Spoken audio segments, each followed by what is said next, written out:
Assalamualaikum warahmatullahi wabarakatuh. Alhamdulillahirrabbilalamin.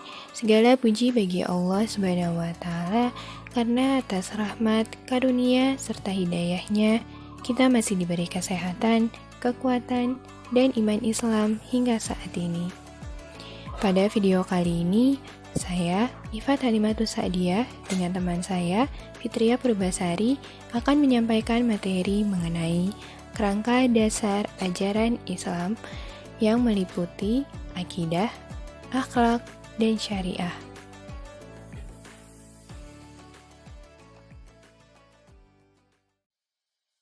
Akidah.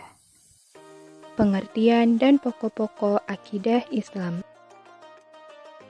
Akidah berasal dari kata bahasa Arab, yaitu aqoda, yaqidu, uqdatan, wa aqidatan, yang secara etimologi memiliki makna al-aqdu yang berarti ikatan, at-tawthiqu yang berarti kepercayaan atau keyakinan yang kuat, al-ihkamu yang artinya mengokohkan atau menetapkan, dan ar-rabtu biquwwah yang berarti mengikat dengan kuat.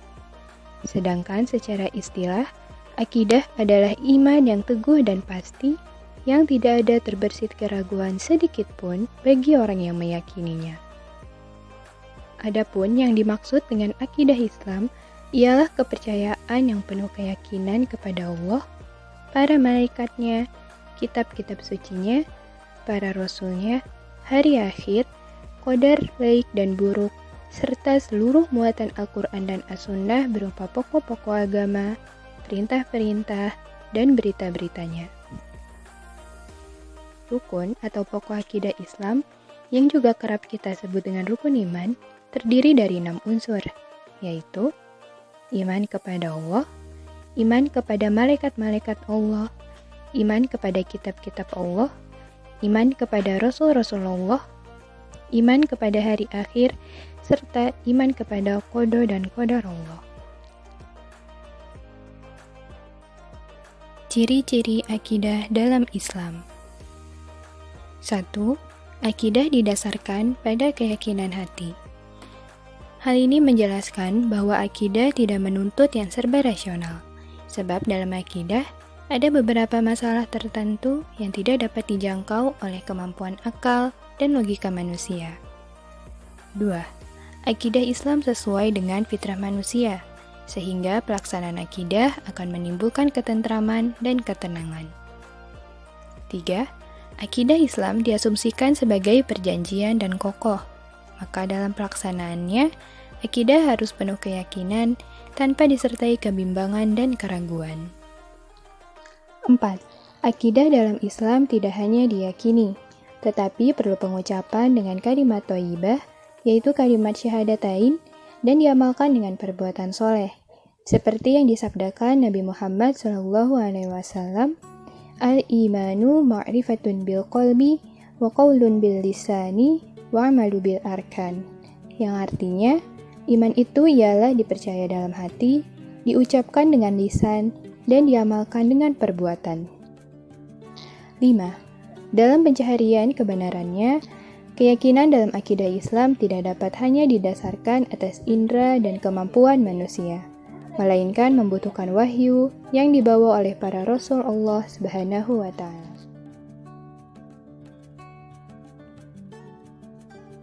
Prinsip-prinsip akidah Islam. 1. Akidah didasarkan atas at-tauhid, yakni mengesahkan Allah dari segala dominasi yang lain.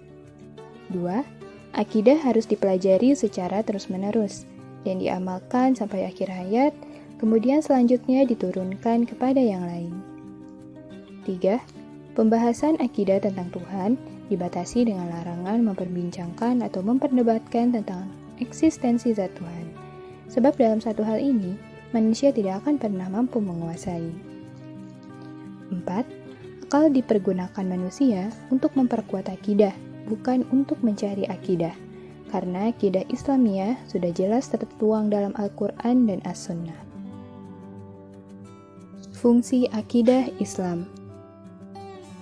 1. Akidah sebagai pemelihara kesucian hati nurani.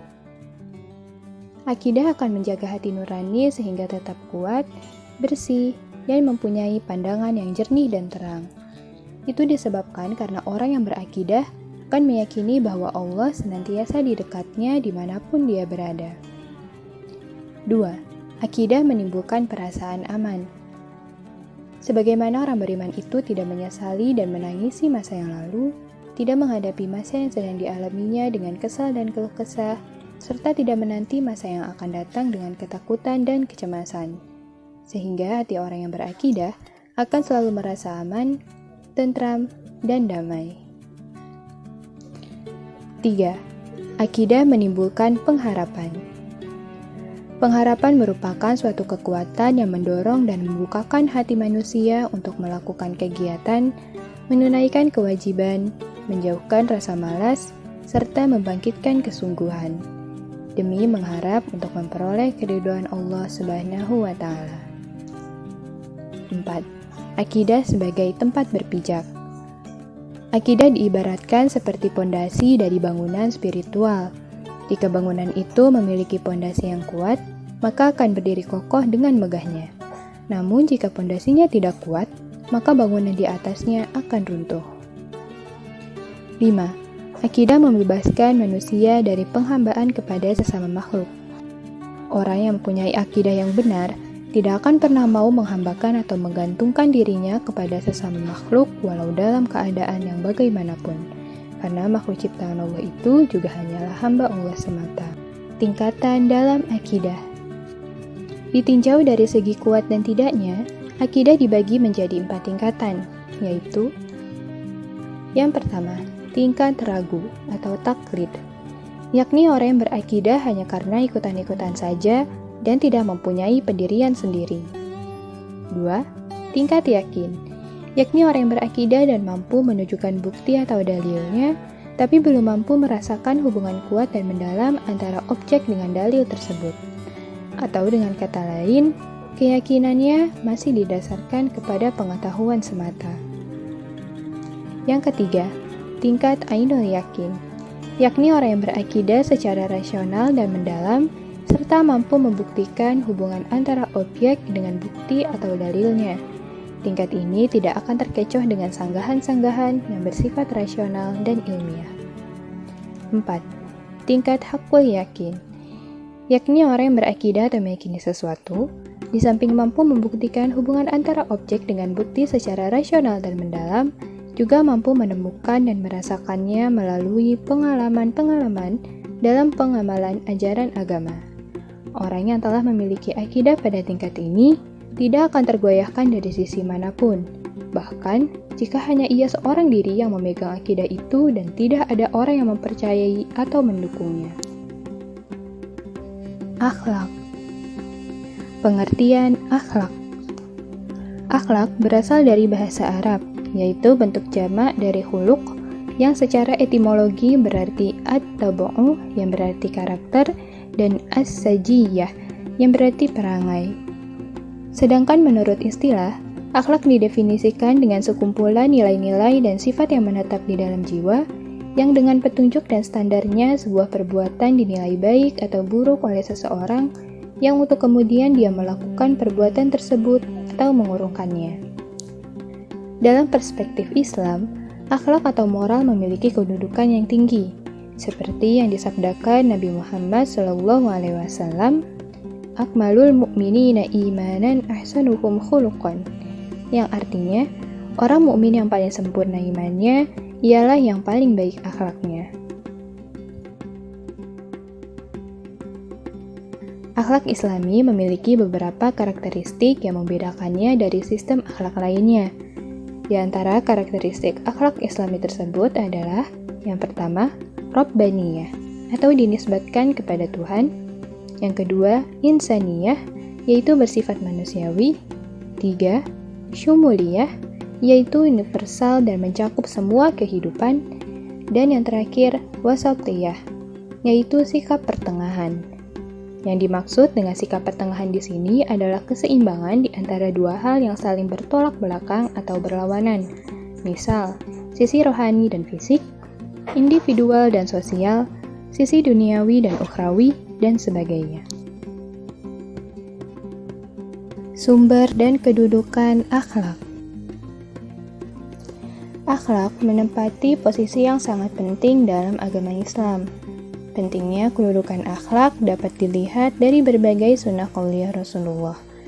Di antaranya yaitu 1. Rasulullah SAW menempatkan penyempurnaan akhlak yang mulia sebagai misi dalam sejarah penyampaian Islam di muka bumi ini. Seperti yang terdapat dalam hadis yaitu Innama bu'istu liutammima makarimal akhlaqi, yang artinya sesungguhnya aku diutus untuk menyempurnakan akhlak. 2. Akhlak merupakan salah satu ajaran pokok agama Islam, sehingga Rasulullah SAW pernah mendefinisikan agama itu dengan akhlak yang baik. 3. Akhlak yang baik akan memberatkan timbangan kebaikan seseorang nanti pada hari kiamat. Seperti hadis Rasulullah SAW, Ma syai'un athqalu fi mizanil mu'mini yawmal qiyamah min khuluqin hasanin. Yang artinya, tidak ada satupun yang lebih memberatkan timbangan kebaikan seorang hamba mukmin nanti pada hari kiamat selain dari akhlak yang baik. Sedangkan sumber akhlak adalah yang menjadi ukuran baik dan buruk atau mulia dan tercela. Sebagaimana keseluruhan ajaran agama Islam, sumber akhlak adalah Al-Quran dan As-Sunnah, bukan akal pikiran atau pandangan masyarakat sebagaimana pada pandangan konsep etika dan moral. Jadi dapat dipahami bahwa dalam konsep akhlak, segala sesuatu itu dinilai baik atau buruk, terpuji atau tercela semata-mata karena syarak, yaitu Al-Quran dan As-Sunnah. Ruang lingkup akhlak. 1. Akhlak terhadap Allah atau pencipta. Allah yang telah menciptakan manusia, maka hendaklah manusia senantiasa bersujud serta menyembah Allah. Di antara cara manusia dalam berakhlak kepada Allah dapat diaplikasikan dalam bentuk sebagai berikut. Yang pertama, mentauhidkan Allah, yaitu mengesahkan Allah dan tidak menduakannya. Mencintai Allah melebihi cinta kepada apa dan siapapun juga dengan mempergunakan firman-firman-Nya dalam Al-Quran sebagai pedoman hidup dan kehidupan. 2. Takwa, artinya melaksanakan segala perintah dan menjauhi segala larangannya. 3.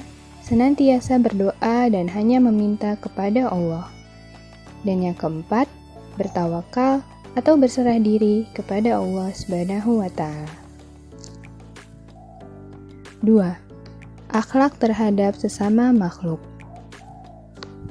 Akhlak terhadap makhluk ini dibagi menjadi dua bagian, yaitu akhlak terhadap manusia dan akhlak terhadap bukan manusia.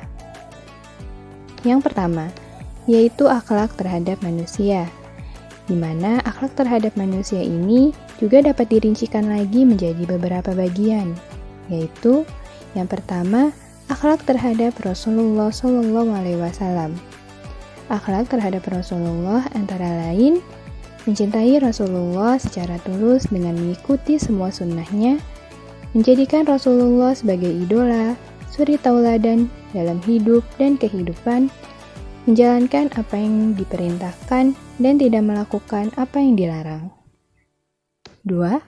Akhlak terhadap orang tua.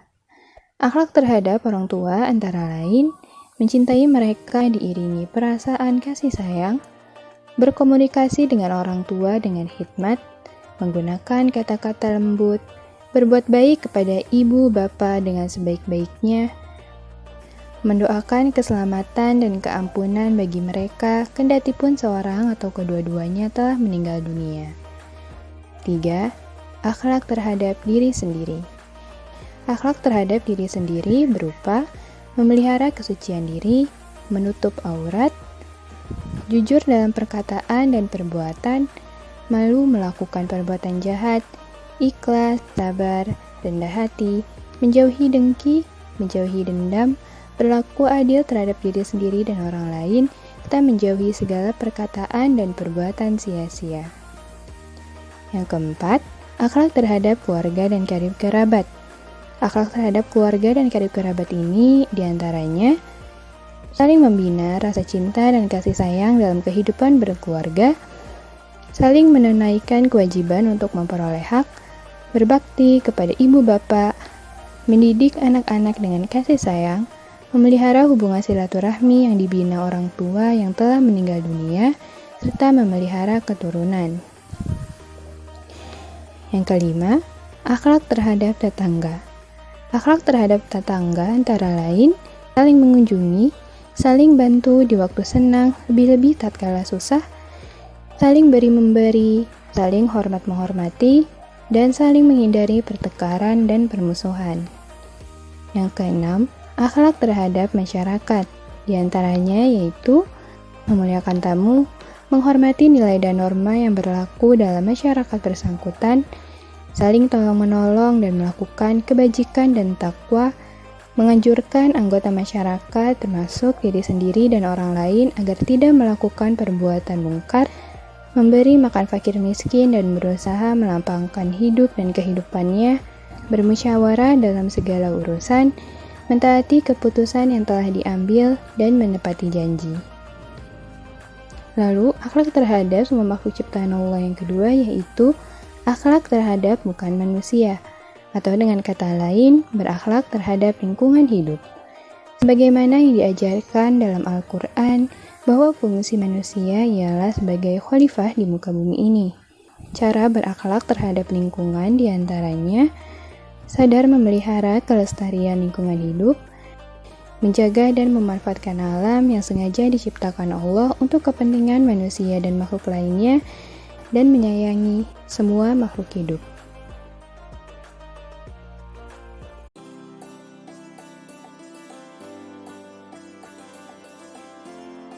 Pembagian akhlak. Dalam kaitan pembagian akhlak ini, Ulil Amri Syafri mengutip pendapat Nasyruddin Abdullah yang menyatakan bahwa secara garis besar dikenal dua jenis akhlak,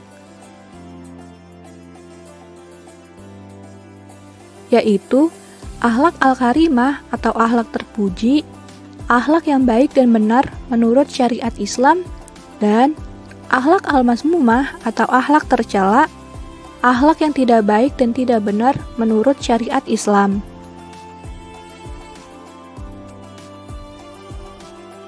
Akhlak yang baik dilahirkan oleh sifat-sifat yang baik pula.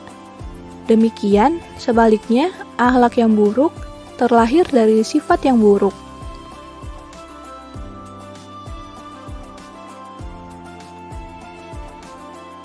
Sedangkan, yang dimaksud dengan akhlak al-mazmumah adalah perbuatan atau perkataan yang mungkar, serta sikap dan perbuatan yang tidak sesuai dengan syariat Allah, baik itu perintah maupun larangannya, dan tidak sesuai dengan akal dan fitrah yang sehat.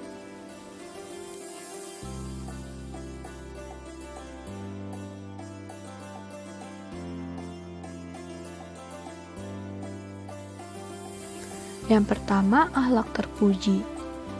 Akhlak terpuji adalah sikap sederhana yang lurus, sikap sedang tidak berlebih-lebihan, baik perilaku, rendah hati, berilmu, beramal, jujur, tepat janji, istiqomah, berkemaan, berani, sabar, syukur, lemah lembut, dan lain-lain.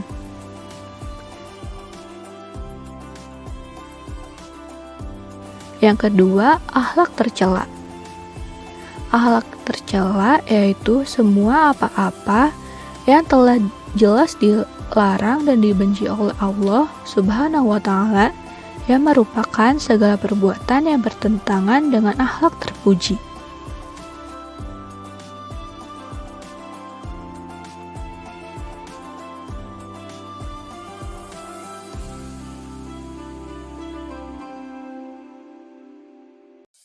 Syariah.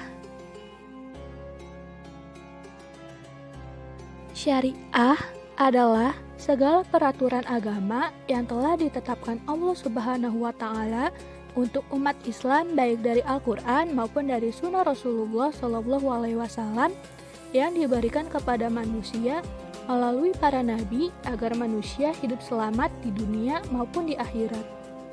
Syariah sebagai aturan-aturan yang disyariatkan oleh Allah untuk disyariatkan pokok-pokoknya agar manusia itu sendiri menggunakannya dalam hal berhubungan dengan Tuhannya, dengan saudaranya sesama muslim, dengan saudaranya sesama manusia, dan alam semesta, serta dengan kehidupannya.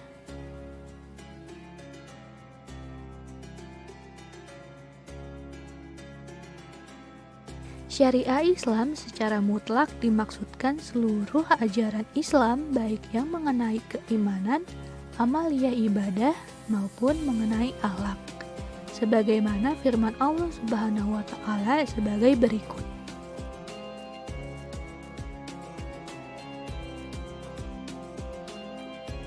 Yang artinya, kemudian kami jadikan kamu berada di atas suatu syariah peraturan dari urusan agama itu. Maka ikutilah syariah itu dan janganlah kamu ikuti hawa nafsu orang-orang yang tidak mengetahui. Quran Surat Al-Jathiyah ayat 18.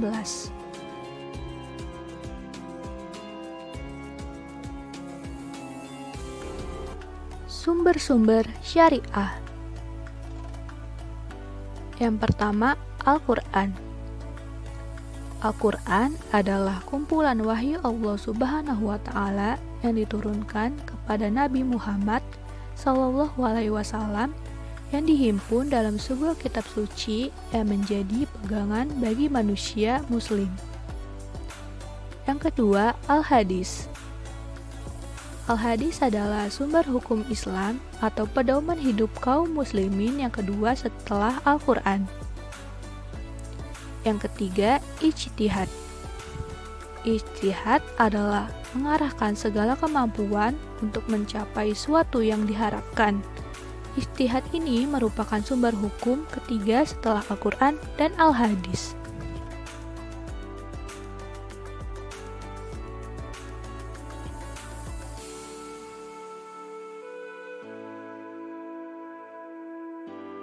Ciri-ciri syariah.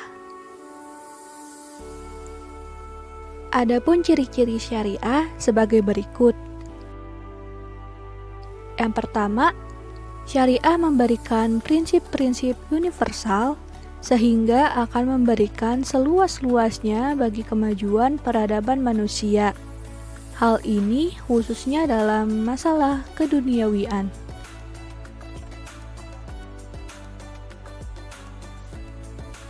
Yang kedua, syariah memberikan peraturan-peraturan terperinci dalam hal-hal yang tidak terpengaruh oleh perkembangan peradaban manusia. Misalnya, tentang wudhu dan tayamum, tentang pembagian harta warisan, tentang muhrim yaitu orang-orang yang tidak halal dikawini.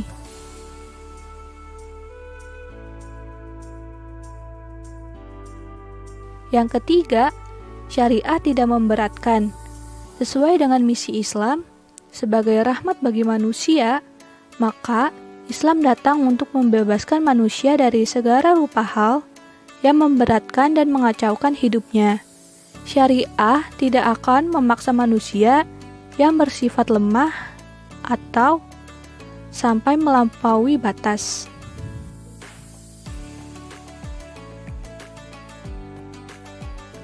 Yang keempat, syariah datangnya dengan prinsip graduasi atau berangsur-angsur, bukan secara sekaligus. Apabila syariah diturunkan sekaligus, maka sulit sekali diterapkan atau merubah keadaan masyarakat jahiliyah menjadi masyarakat Islam.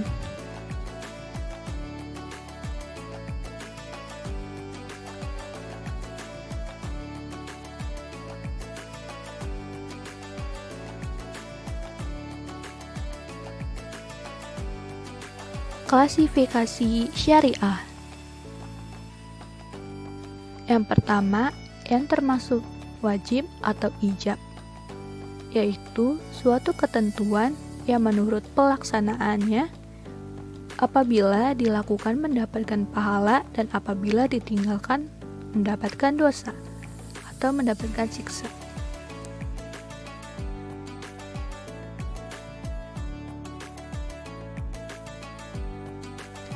Yang kedua, kelompok haram, yaitu suatu ketentuan yang menuntut ditinggalkannya apabila tidak dilakukan mendapat pahala dan apabila dilakukan mendapat dosa atau mendapat siksa.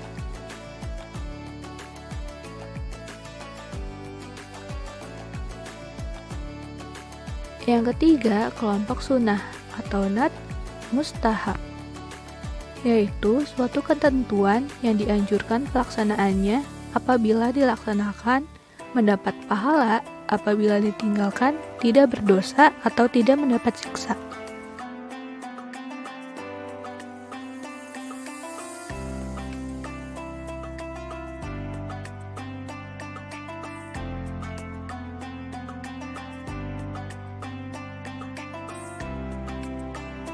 Yang keempat, kelompok makruh atau karaha, yaitu suatu ketentuan yang menganjurkan untuk ditinggalkannya suatu perbuatan apabila ditinggalkan mendapat pahala dan apabila dikerjakan tidak mendapat dosa.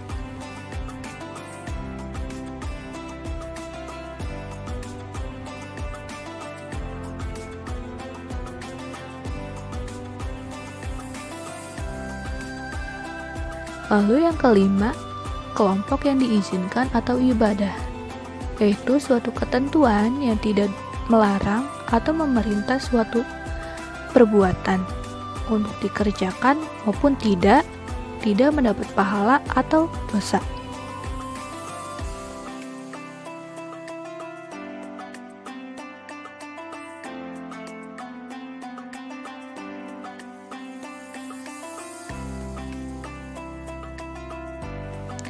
Ruang lingkup syariah. Ruang lingkup syariah atau hukum Islam meliputi hubungan vertikal dengan Allah atau ibadah dan hubungan horizontal dengan sesama manusia atau muamalat. Yang pertama, hubungan manusia dengan Allah secara vertikal seperti taharah atau bersuci diri dari kotoran dan najis, sholat, zakat, puasa, dan haji. Yang kedua, hubungan manusia dengan manusia secara horizontal seperti ikatan pertukaran barang dan jasa, ikatan pernikahan, ikatan pewarisan, dan ikatan kemanusiaan.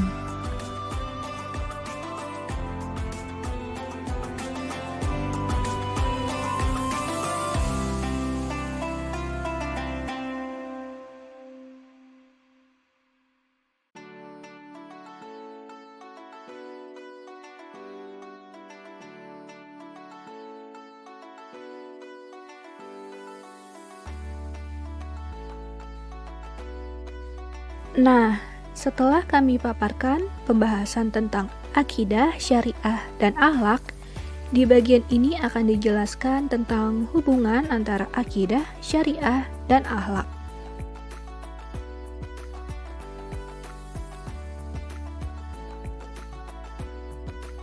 Hubungan antara akidah, syariah, dan akhlak. Akidah, syariah, dan akhlak mempunyai hubungan yang sangat erat, bahkan merupakan satu kesatuan yang tidak dapat dipisah-pisahkan. Meskipun demikian, ketiganya dapat dibedakan satu sama lain.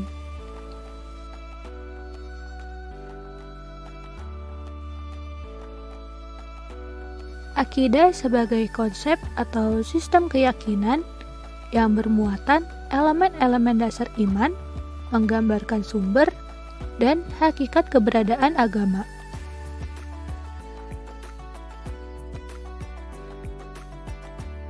Syariah sebagai konsep atau sistem hukum yang berisi peraturan yang menggambarkan fungsi agama.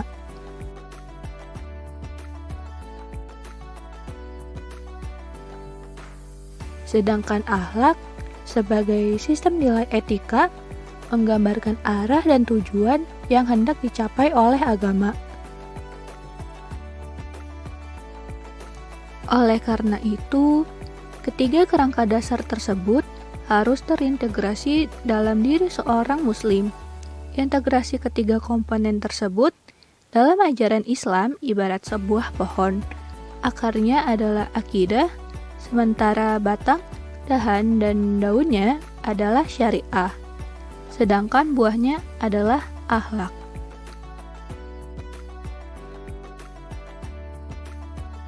Muslim yang baik adalah orang yang memiliki akidah yang lurus dan kuat, yang mendorongnya untuk melaksanakan syariah yang hanya ditujukan kepada Allah, sehingga tergambar akhlak yang mulia dalam dirinya.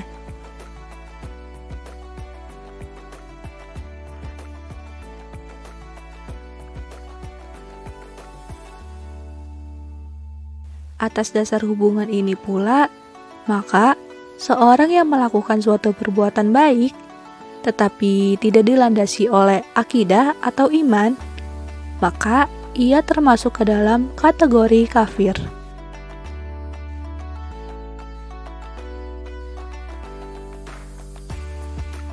Seorang yang mengaku beriman tetapi tidak mau melaksanakan syariah, maka ia disebut orang fasik.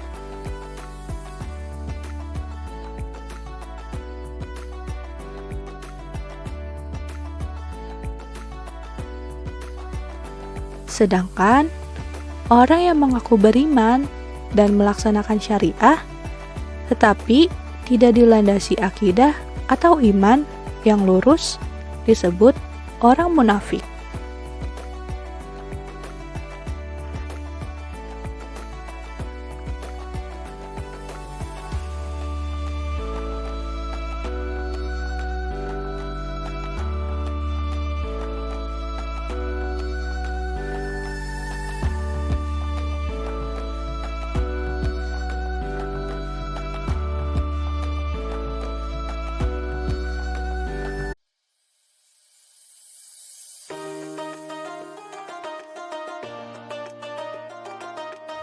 Sekian materi dari kami tentang akidah, syariah, dan akhlak.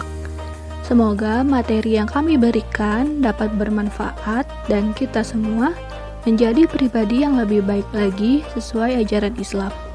Jaga kesehatan selalu dan wabillahi taufiq wal hidayah. Wassalamualaikum warahmatullahi wabarakatuh. Terima kasih.